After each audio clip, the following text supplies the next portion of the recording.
Dios les bendiga a todos. Sean todos bienvenidos a la casa del Señor nuevamente. ¿Habrá alguna visita que viene hoy a este santuario por primera o segunda vez? O sea, no sé si me cambió la voz, hermano César.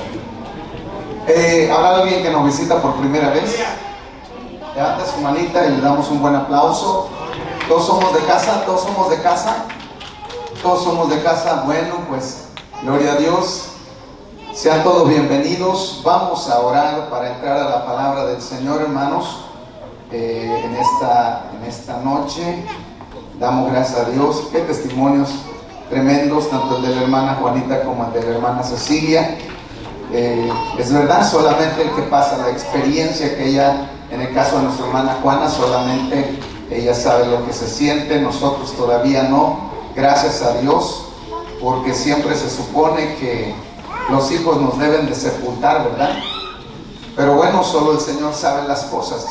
Vamos a orar. Padre, te damos gracias, te damos toda la gloria, toda la honra, Dios mío, en esta noche.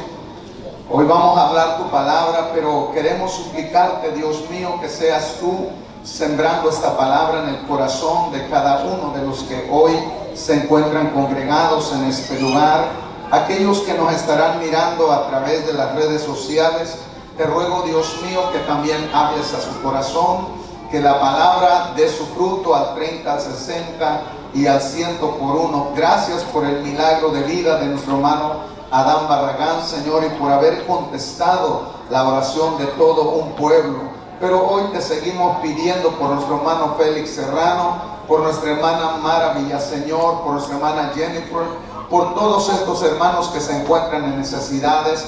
Yo te ruego, Padre, que tú los bendigas, que pongas tu mano de gracia en el nombre poderoso de Jesús de Nazaret. Pero queremos pedirte, Dios mío, por una petición muy especial, y es por la mamá de mi hermano Yorma. Dios mío, tú conoces la necesidad, y mandamos esa palabra de fe, de salud a su cuerpo hasta allá Guatemala. Usa las manos de los médicos, Señor, y dale la fortaleza al cuerpo de nuestra hermana, para que ella pueda mirar aún a través de estas situaciones tu favor y tu amor y tu misericordia. Padre, en el nombre de Jesús de Nazaret, que mi hermano Yorma, mi hermano Elvin, Señor, llenen sus corazones de fe, y que tú honres la fe de ellos, en el nombre poderoso de Jesús de Nazaret.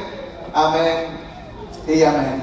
Pueden sentarse, hermanos, y vaya abriendo la Biblia en la carta de Segunda de Pedro, capítulo 3, por favor.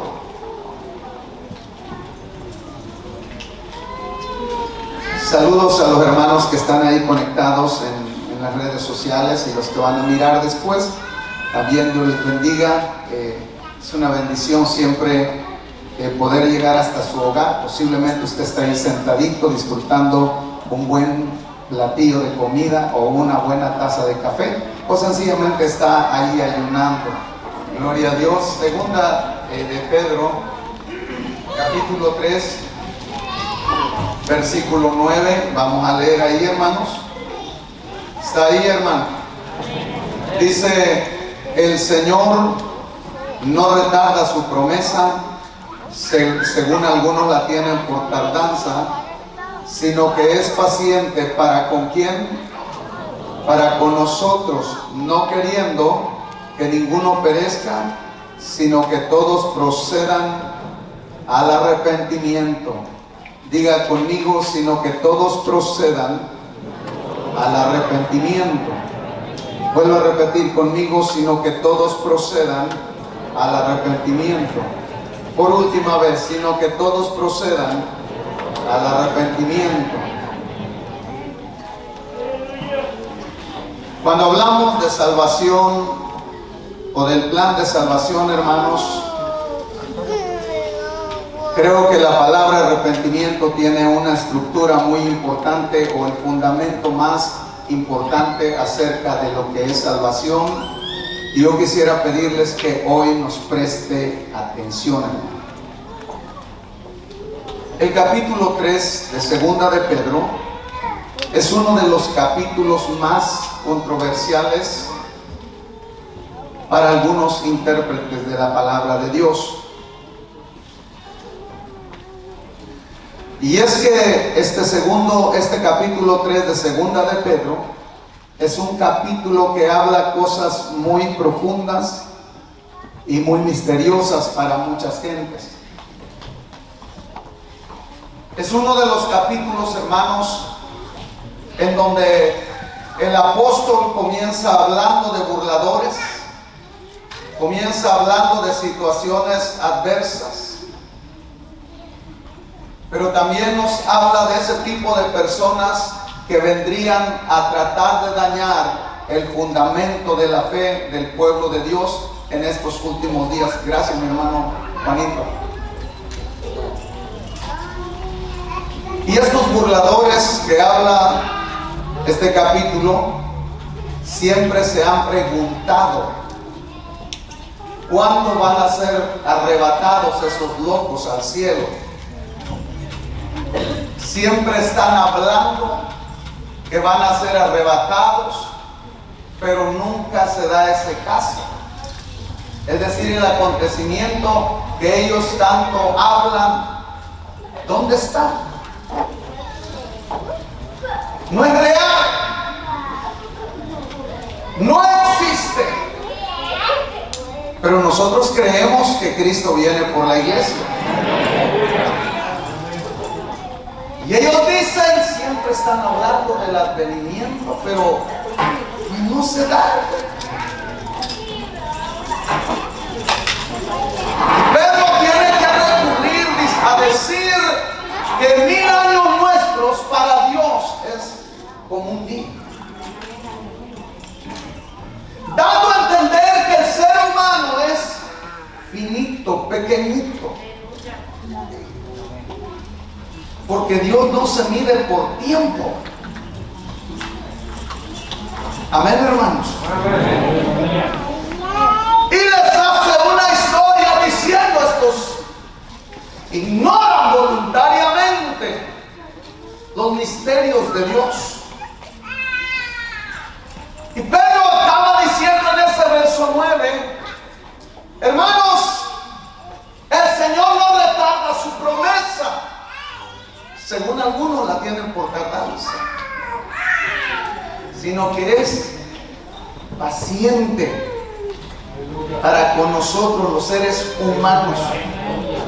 ¿Cierto, hermanos? No queriendo que ninguno perezca. Porque en el corazón de Dios no existió la maldad, ni ha existido la maldad en contra de lo que Él creó. El deseo de Dios es que todo el mundo se salve.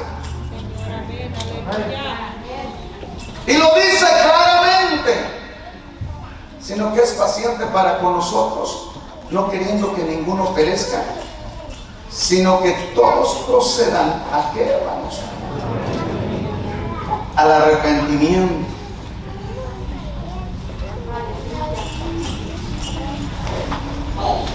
Dice la Biblia que el justo vino a morir por los injustos, es decir, Jesucristo vino a morir por todos nosotros los pecadores. Los profetas profetizaron de Él que iba a venir. Pero luego, con Malaquías se dieron 400 años de silencio. Escúcheme y siga lo que estamos hablando, hermanos. Porque hoy le estamos tratando de hablar acerca de la necesidad del arrepentimiento. Ese es el tema, hermanos. Pasaron 400 años, no se escuchó nada. Un silencio, como se dice hoy comúnmente, un silencio sepulcral. No se profetizaba, no se hablaba de nada acerca de Dios.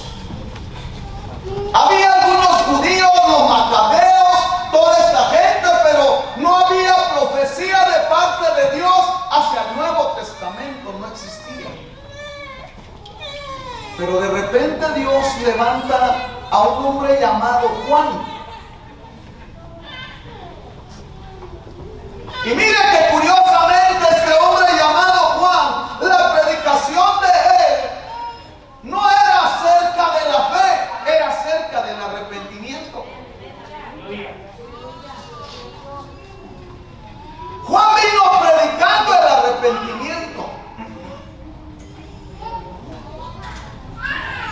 Cuando estaba leyendo todo esto, desglosando esto, porque uno se come estos sermones, hermano, me vino a la mente la pregunta: ¿por qué predicaban el arrepentimiento? Todos hablan del arrepentimiento. Jesús habló del arrepentimiento. Pablo habló del arrepentimiento. Pedro habla del arrepentimiento, es decir, todos hablaban del arrepentimiento. Y la pregunta que me vino entonces, óigame acá, hermano, ¿qué es más importante para la salvación, la fe o el arrepentimiento? La Biblia dice que sin fe es imposible agradar a Dios. Pero la Biblia enseña que sin arrepentimiento no hay perdón de pecados. Y ahí ya nos enredamos, ¿no? ¿Qué es más importante? Bueno, es que la Biblia dice que la fe viene por el oír y el oír de la palabra. Eso dice Romanos.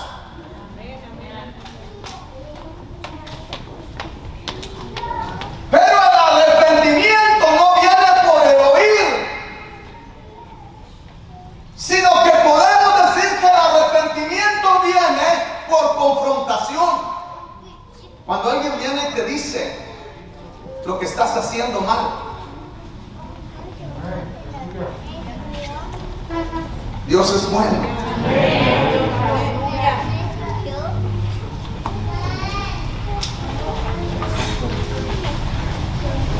El arrepentimiento, hermanos, viene cuando la persona se da cuenta de que lo que está haciendo está mal hecho. Y esto se aplica en todos los niveles de la vida. Si usted lo ponen a hacer algo en su compañía y usted no lo hace de la manera que se le indicó, viene el dueño y le dice: lo que estás haciendo no está bien hecho, lo hiciste mal. Usted dice: me arrepiento de haberlo hecho así. Y más cuando el producto o el resultado es nefasto, terrible. Bueno, en el Señor, hermanos, es exactamente lo mismo.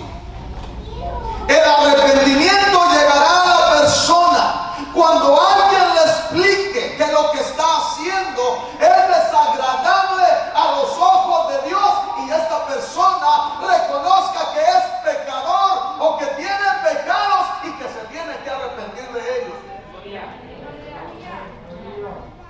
Porque hoy en día, hermano, la sociedad de hoy, la gente de hoy, óigame bien, la gente de hoy, muchas veces cuando alguien le dice arrepiéntase, le van a decir: ¿y de qué me tengo que arrepentir? Yo tengo de que arrepentirme. ¿Y tú quién eres? ¿Acaso eres Dios para decirme que yo me arrepienta?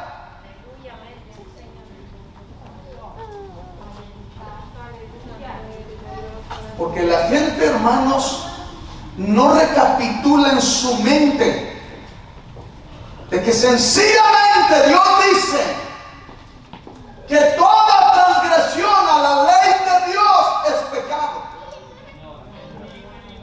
Y la Biblia dice que el que sabe hacer lo bueno y no lo hace, le es pecado. El ser humano sin Dios, como bien testificaba la hermana, hermanos, blasfema a Dios, burla a Dios, agrede a Dios, viola los mandamientos de Dios. Es decir, la humanidad está en pecado hoy en día. Pero ¿qué entendemos por arrepentimiento? Según dicen por ahí los intérpretes de las lenguas diferentes, que la palabra arrepentimiento viene del griego llamado metanoia, y que significa cambiar de pensamiento, cambio de mente o de actitud, y en algunos casos produce dolor. Eso es arrepentimiento. mente, cambio de pensamiento, cambio de actitud. Amén, hermanos. ¿Y qué es lo que produce en la persona el arrepentimiento? Pues se los acabo de decir, y esto puede ser producto de varias cosas, pero le voy a hablar rápidamente de dos ejemplos bíblicos que ustedes los conocen, al igual que yo, muy bien. El primero de ellos se encuentra en San Lucas, capítulo 15, versículo 11. Ayúdenos ahí, hermanita, por favor. No lo vamos a leer todo, pero por lo menos lo vamos a analizar un poquito, porque todos lo conocemos. ¿De qué habla ahí? Del pródigo.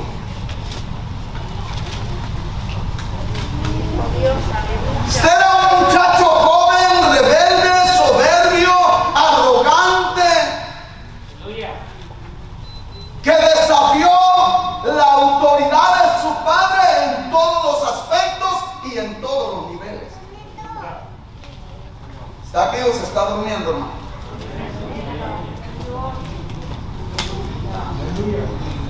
Era rebelde, era soberbio.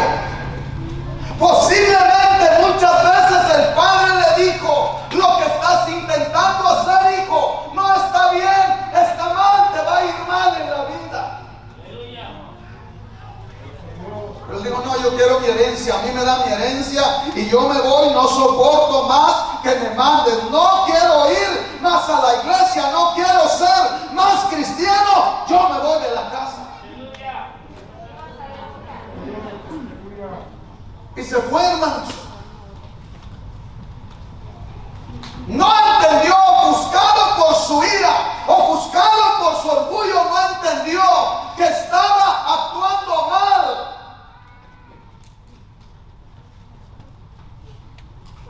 Pero una vez que llegó a la Universidad de los Marranos,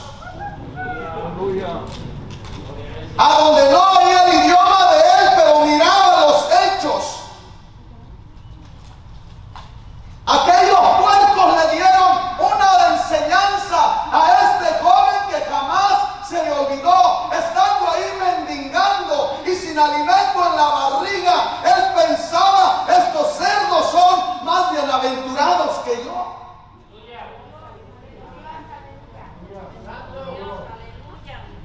Y ahí determinó. Empezó a pensar su condición de miseria. Escuchen, jóvenes, porque luego a veces ustedes piensan, especialmente cuando son adolescentes, ellos piensan que cuando yo tenga 18 años me voy de la casa, no tengo por qué aguantar este viejo, esta vieja, pues ese viejo, esa vieja que te avergüenzas, que no habla español y que tú te sientes caballo de acá de los United States quietos. Pues ese viejo, esa vieja que han dado la vida alimentaria, y necesitas entender que cuando ellos te aconsejan, te están diciendo la verdad, aunque te duele. ¿Tú crees que los amigos te van a dar el papel para que te limpies el trasero, como te lo dan tus padres? No creas que los amigos te van a pagar la renta como la pagan tus padres. ¿O tú crees que tus amiguitos te van a sacar sus $5 y te los van a dar y te dicen: anda, hijo, para que en la escuela te comas algo? No, Señor. Pues esta era más o menos la figura de este muchacho. Pero él, meditando, dijo, en palabras muy campirana y nuestra: la regué. ¿Qué fue lo que provocó el arrepentimiento a este muchacho, hermanos?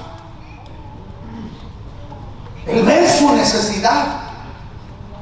Su necesidad lo obligó a regresar, a meditar, debo decir, a pensar, y dijo: la regué, pero voy a ir a la casa y le voy a pedir perdón a mi padre y le voy a decir que estoy arrepentido. ¿Qué fue lo que le llevó a cambiar, hermanos, de pensamiento? El arrepentimiento. su condición de miseria. Yo no sabía que los puercos daban clases, ¿verdad? Pero a él se las dieron. Así como hay hijos hoy en día que uno no les pega, pero ni con la pluma de la gallina, pero allá afuera alguien les rompe la cara a puño limpio y entonces es mejor me regreso a la casa.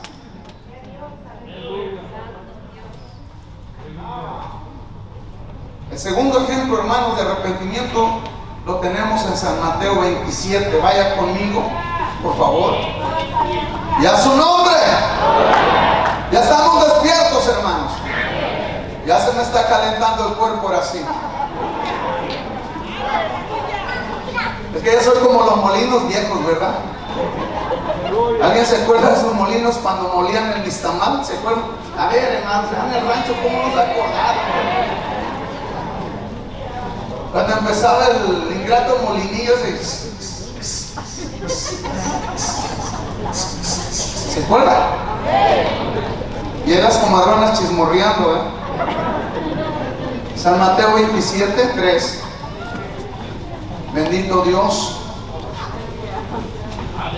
Versículo 3 dice: entonces Judas, el que le había entregado, está hablando obviamente de Judas Iscariote, viendo que era condenado, ¿qué dice que hizo?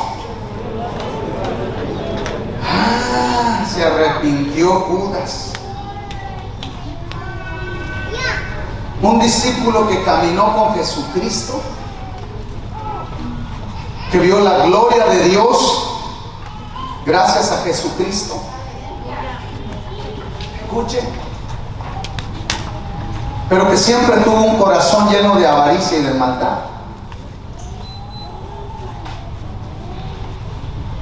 Él pensó que por andar con Jesús ya la tenía hecha.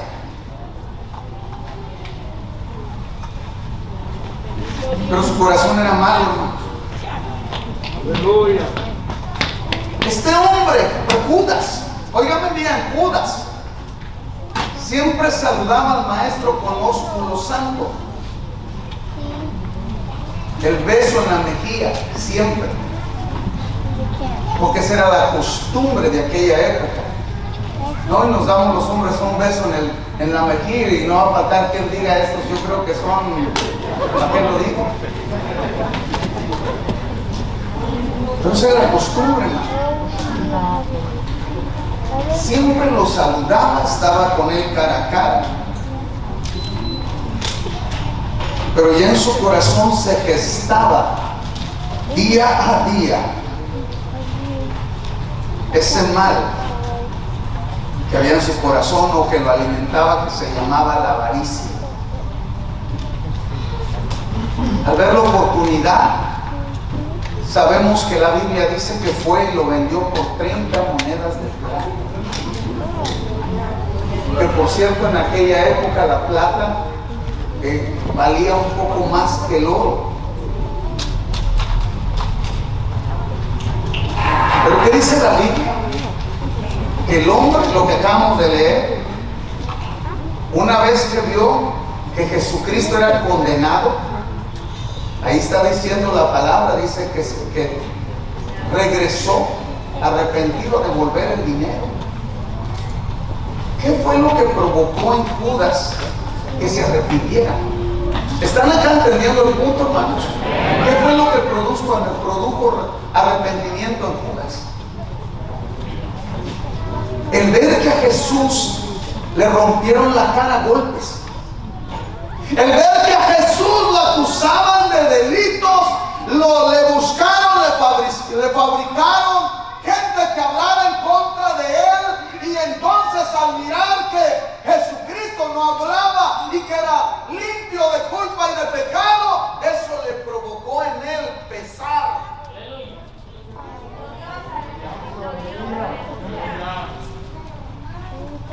Aunque su corazón era malo, pero en su mente hubo pesar de ver que había entregado al justo de los justos y que iba a morir por causa de su traición de él.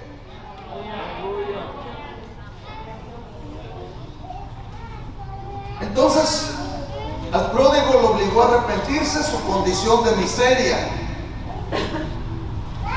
en donde se encontraba ahí sin comer y sin nada. Y Judas también se arrepintió, hermanos, pero con su arrepentimiento hubo remordimiento. Pensemos, quizás pasó por donde estaba Jesús, todo golpeado, y lo arrendó a mirar el maestro Judas, mirándolo a él. Posiblemente los ojos de Cristo, llenos de amor, llenos de compasión, lo miraba, y eso le ha de haber golpeado en el corazón a Judas, y esto, hermano, lo compungió. ¿Estamos acá, hermanos? Pero tenía remordimiento, y por causa de ese remordimiento el hombre tomó la decisión más mal que puede tomar cualquier ser humano. Fue y se ahorcó, se suicidó. El cristiano, hermanos, grábese esto: el cristiano no debe de vivir una vida de remordimiento, sino de arrepentimiento. Y se los voy a explicar. Si usted es cristiano que vive una vida sencillamente de remordimiento, usted seguirá pecando. Le va a dar pesar, va a venir, entre comillas, arrepentido, y le va a decir al Señor: perdóname, pero va a volverlo a hacer, hermano. Porque no hay arrepentimiento, hay remordimiento. Escúchame, porque esto es vital para la salvación de nosotros y de la gente de allá afuera, hermanos. Aleluya. He entendido que mucha gente no se va a arrepentir, diciéndole: el diablo va a venir por ti, cuando te mueras te vas a ir al infierno. Hay que decirle la situación donde ellos están parados antes de decirles: te vas a ir al infierno. Entonces el cristiano, repito, no debe de vivir una vida de remordimiento, sino de arrepentimiento. Porque el remordimiento solo te amartilla, te acusa. Pero el arrepentimiento te hace cambiar de mentalidad, de actitud. ¿Estás entendiendo? Empiezas a hacer cambios, empiezas a hacer ajustes. Por eso es que hoy, hermano, ahí en las iglesias hay muchos cristianos que se llaman cristianos, pero viven una vida de remordimiento, y Dios no quiere que vivamos una vida de remordimiento, sino de arrepentimiento. Por eso Juan el Bautista predicaba: arrepentidos. Por eso Jesús decía: arrepentidos. Por eso Pablo decía: arrepentidos. Por eso Pedro decía: arrepentidos. Y toda la Biblia en el Nuevo Testamento nos habla de arrepentimiento, porque es que el arrepentimiento produce un verdadero cambio en las personas que reconocen que están viviendo en pecado.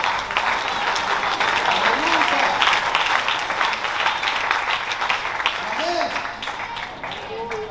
Y en la Biblia encontré un libro en donde nos describe los 4 pasos, por lo menos, de lo que significa el arrepentimiento. Y ese libro está en el Antiguo Testamento, hermanos. Vaya por ahí ese libro llamado Esdras. ¿Siguen alabando al Señor? También no podemos leer toda la Biblia ahí, pero usted la graba y usted la lee después. Pero vaya a Esdras, capítulo 10. Y a su nombre. Hombre, pues alaben al Señor, hermano. Pues están así medio espantados, o soy yo que estoy espantado, hermano. Pero bueno, a ver, allá los que están en casita, ¿no? Pues así con su café, ¿verdad? Y toda la cosa. Esdras capítulo 10. Vamos a leer el verso 1. Y Y luego el verso 2, por favor. Gracias, mi hermana, que está ahí en los controles. Dice la palabra de Dios: mientras oraba Esdras y hacía confesión llorando y postrándose delante de la casa de Dios, se juntó a él una muy grande multitud de Israel, hombres, mujeres y niños, y lloraba el pueblo amargamente. Vamos a detenernos ahí. Siempre, hermanos, me he preguntado cómo esta gente lloraba, siempre. Y nosotros, que por gracia y favor de Dios hemos podido estar algunas veces en Jerusalén, hemos visto a los judíos llorar. Son bien llorones. Aleluya. Lo contrario de que nos enseñaron acá en Occidente, que nos decían que el hombre no debe de llorar. Y hasta nos metieron unas canciones ahí, ¿verdad?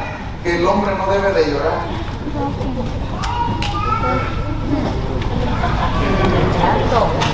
Pero sí lloramos. Lástima que le lloramos a la mujer y no a Dios. Vamos.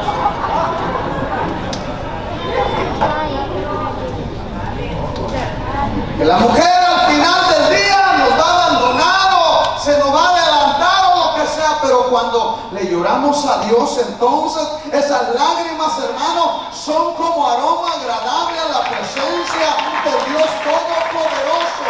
Alabado sea el nombre del Señor. Esdras había llegado, hermanos, de Babilonia. Artajerjes le había permitido regresar a su tierra, y el hombre llegó ahí y estaba orando, y dice que empezó a llorar amargamente. Después usted se lee toda la historia, pero solo estamos tocando los puntos importantes. ¿Por qué lloraba Esdras? No era de alegría. Vamos a leer el versículo 2. Entonces respondió Secanías, hijo de Jehiel, de los hijos de Elam, y dijo a Esdras: nosotros hemos pecado contra nuestro Dios, pues tomamos mujeres extranjeras de los pueblos de la tierra. Mas a pesar de esto, aún hay esperanza para Israel. Qué tremendo, ¿verdad, hermanos? Israel se encontraba en una condición en donde el pueblo de Dios, de linaje santo, jueces, príncipes, se habían casado con mujeres paganas. Habían tomado mujeres de los amorreos, de los heteos. No estaban los mateos,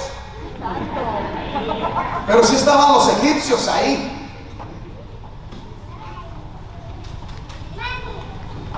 Y se habían casado con ellas. Oiga esto, habían procreado familias.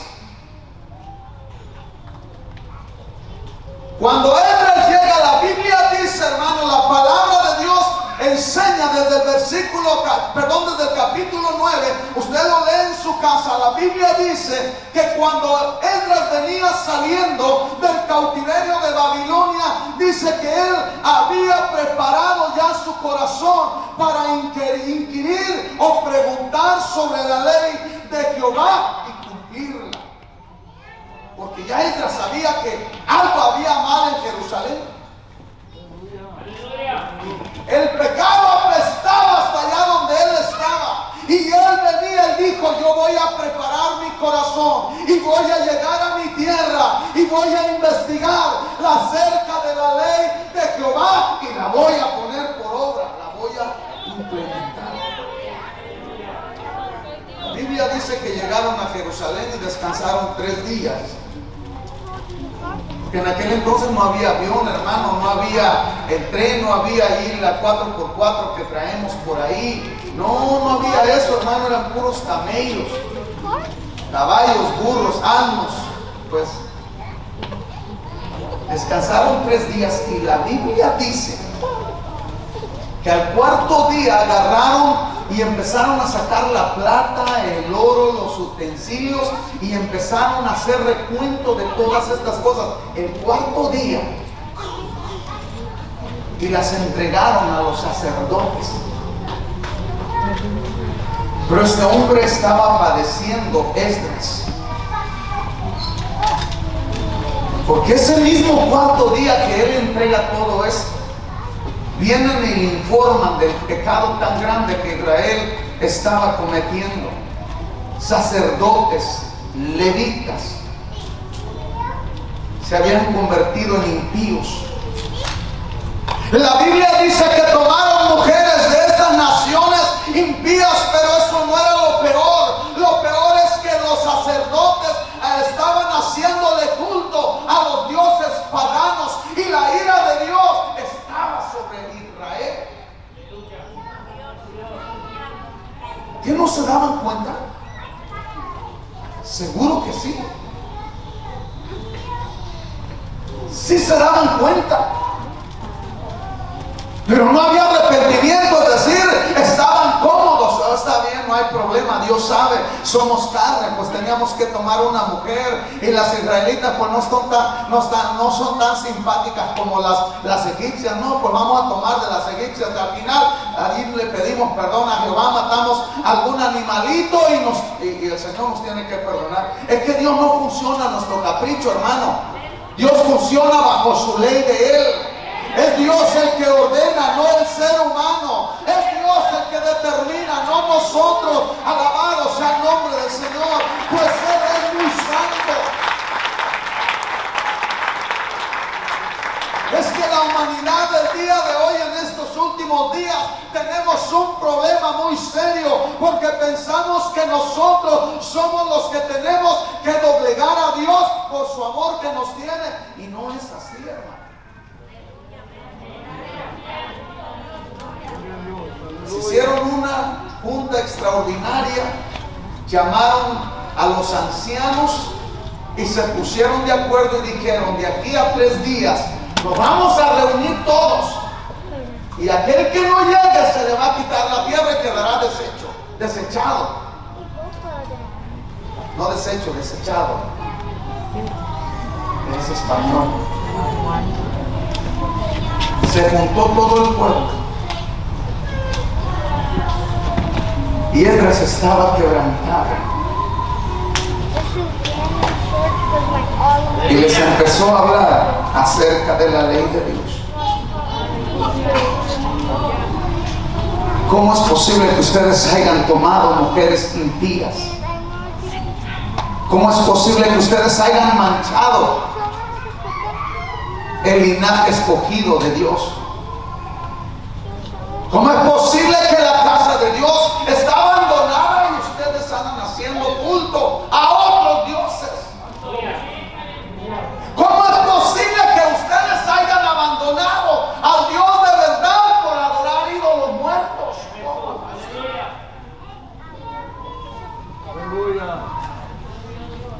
¿Qué vamos a hacer?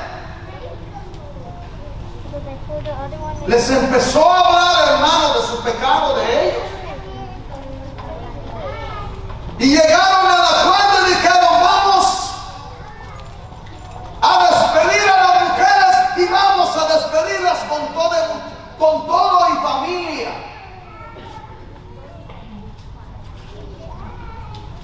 Cuando Esdras, hermano, empezó a hablarles la magnitud del pecado, la magnitud de su perversidad que había, con la que habían prevaricado, que habían pecado en contra de Dios, la Biblia dice que el pueblo se compungió y empezaron a llorar. Hermanos, Dios le había dado la gracia a Esdras para decirles el pecado, la verdad de lo que estaban haciendo. Y cuando el pueblo se dio cuenta que verdaderamente estaban haciendo mal, entonces vino arrepentimiento en la vida de ellos.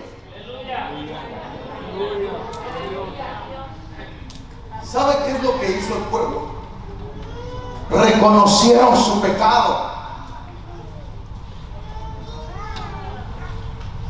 Número 2, pidieron perdón a Dios.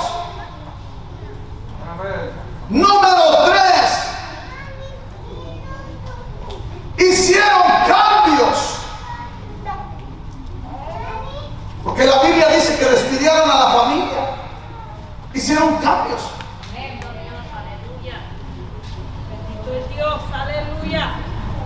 Muchas veces, hermanos, si analizamos esto, nos damos cuenta por qué a veces hay cristianos que un día están activados, otro día no, una semana sí, otra semana no, porque no quieren hacer cambios.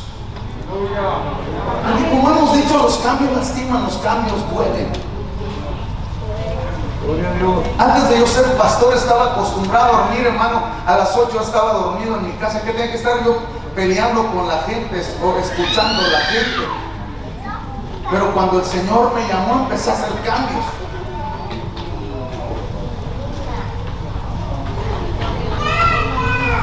Los cambios lastiman, hermano. Los cambios nos llevan a otro nivel diferente. Alabado sea el nombre del Señor. Pues estas personas, Israel, entendió que estaban haciendo mal y se arrepintieron, pidieron perdón a Dios. Y cuando leemos la Escritura, nos damos cuenta que empezaron, hermanos, a hacer cambios. Yo te pregunto, ¿qué es más importante decirle a un nuevo, a un recién convertido, a una visita? Decirle, venga, venga, porque a veces esa era la costumbre que se tenía.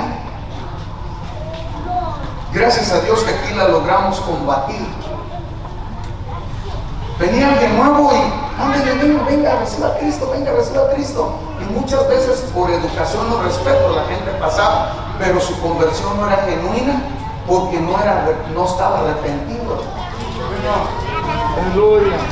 Entonces, ¿qué tenemos que hacer para que la gente se arrepienta? ¿Decirle que se van a ir al infierno? ¿Decirles que el diablo los está esperando? ¿Qué le debemos de decir? Escucha, porque vamos a aprender esto, hermano. Todos somos predicadores en este lugar.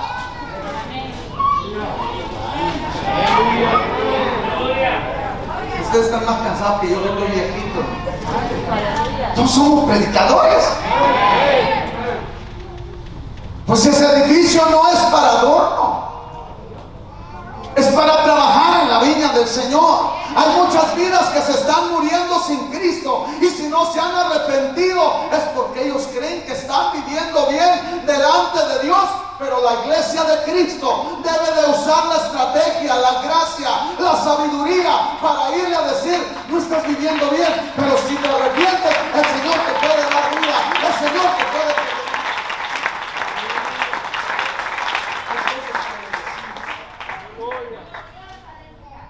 Si le decimos que el diablo lo está esperando, hermano, que el infierno lo está esperando, no nos va a querer volver a escuchar. Si le decimos que la Guadalupe que tiene ahí encajonada es un demonio, nos va a correr de la casa. Eso no le va a producir arrepentimiento. ¿Están aquí, hermano? Entonces tenemos que aprender el día de hoy a predicarles, a comunicarles la verdad, porque predicar es comunicar. A decirles qué es lo que tienen que hacer. Alguien se lo tiene que decir. Hablemos del pecado en el cual vive la humanidad. Vamos a decirles que la rebelión del ser humano en contra de Dios es pecado. Vamos a decirles que el aborto es pecado. Vamos a decirles que el robar es pecado. Vamos a decirles que la mentira es pecado. Vamos a decirles que la idolatría es pecado. Vamos a decirles que el homosexualismo es pecado. Vamos a hablarles del pecado dependiendo la necesidad, para que la palabra los quebrante, para que entonces se compunjan y entonces reconozcan que están viviendo mal, entonces pidan perdón y entonces comiencen a hacer cambios en la vida de ellos. ¿Han escuchado alguna vez que dicen por ahí, yo no sé por qué él es cristiano, pero toda su familia es mundana? ¿Por qué a veces no nos podemos ganar a nuestras familias? Porque no vivimos una vida de arrepentimiento, hermanos. Es decir, nuestra mentalidad sigue siendo la misma antes de cristianos. Y esto, hermano, a veces se nos olvida tan fácilmente. Tú eres hijo de Dios. No actúes como un hijo del diablo. Tú fuiste lavado con la sangre de Cristo. No actúes como un impío. Tú eres real sacerdocio, nación santa. No actúes como si estuvieras en el corral de los marranos. Estás aquí, hermano, te me estás durmiendo. Es que hija de paro.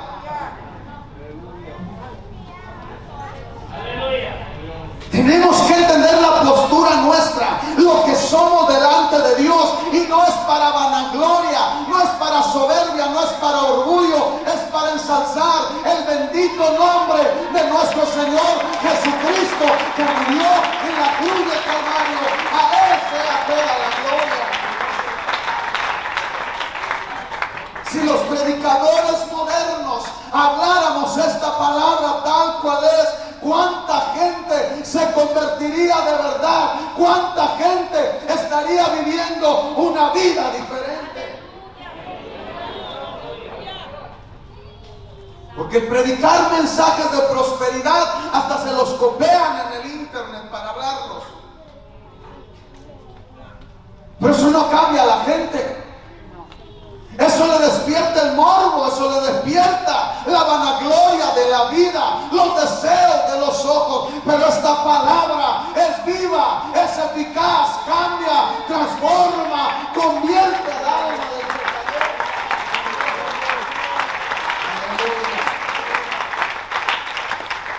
Y entonces aprenderemos que la verdadera conversión del pecador se va a dar cuando reconozca que está viviendo una vida de pecado. Entonces vendrán y le pedirán perdón a Dios. Entonces, hermanos, se arrepentirán de sus malos hechos y entonces comenzarán a hacer cambios en su vida.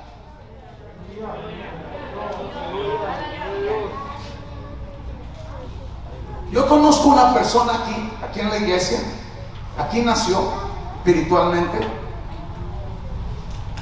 Desde que llegó a la iglesia,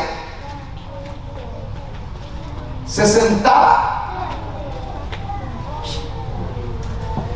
no miraba a la derecha, no miraba a la izquierda, con los ojos así, miren, así abiertos.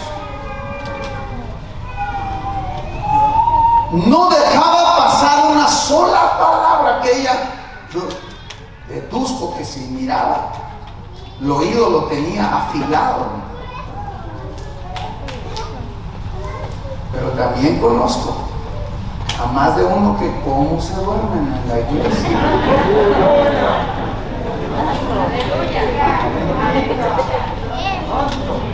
Yo le garantizo que ninguno se duerme. Hermano Sergio, ¿verdad que no? Ahí en el concreto, ¿verdad que nadie? Imagínense que anduviera ahí, se quedara ahí. O aquellos que pegan chivo, que se quedaran dormidos con la lámina ahí, no, ¿verdad? ¿O cuál de ustedes, hermanas, se queda dormida ahí con la cuchara ahí, con el aceite ardiendo?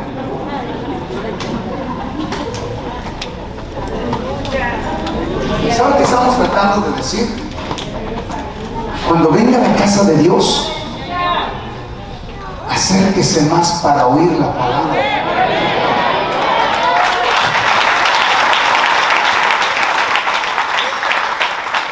Porque ahí en el libro de la carta a los romanos dice que la fe viene. Si usted se viene a dormir, usted no va, su fe va a estar media moribundona. Sí, la fe es importante, claro, porque con ella podemos agradar a Dios. Pero estamos hablando del arrepentimiento. Entonces, cuando una persona comete pecado, X pecado, tiene que reconocer que se equivocó. Aleluya. Yo conozco gente, conozco algunos hermanos que nunca reconocen su pecado. Siempre tienen excusa. No, hermano, es que por esto, no es que por lo otro, no, es que miren, no. Nunca reconocen su pecado, su error. Y si nunca lo reconocen, nunca se van a arrepentir. Y si no se arrepienten, nunca van a hacer cambios. Una vez había una persona, y ya voy terminando, una vez había una persona, se echaba sus leñitos de eso.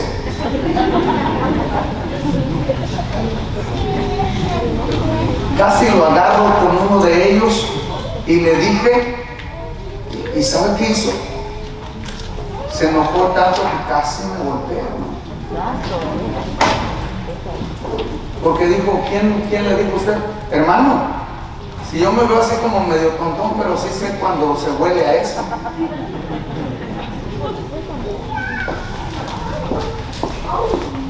Tenía los ojos así todos disparados, así, ¿sabe cómo? Nunca reconoció que estaba haciendo mal. Y cuando una persona hace mal, ese pecado que cometió le va a traer remordimiento, pero no le va a traer arrepentimiento.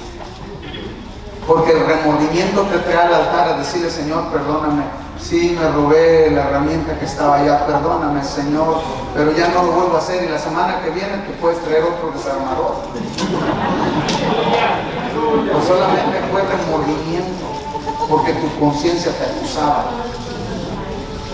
Pero cuando hay arrepentimiento, entonces tú vas y dices, hermano, perdóneme, le debo dinero hace 100 años, pero ya se lo voy a pagar, porque hoy he entendido que me tengo que arrepentir. Reconozco, porque mientras no se reconoce, no hay arrepentimiento.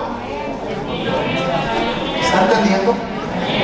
Por eso es que Juan, por eso es que Pedro, por eso es que Pablo, por eso es que Jesucristo, por eso es que la Biblia, por eso comenzamos ahí en Pedro. Hermanos, Dios es paciente, no queriendo que nadie perezca, sino que todos procedan al arrepentimiento, porque sin arrepentimiento no hay perdón de pecados. Alabado sea el nombre del Señor. Y si el Señor nos perdona nuestros pecados, entonces podemos decir, Señor, por lo demás me espera la corona de vida. Voy a pedirle se ponga de pie en esta noche, hermano, por favor. Gloria a Dios.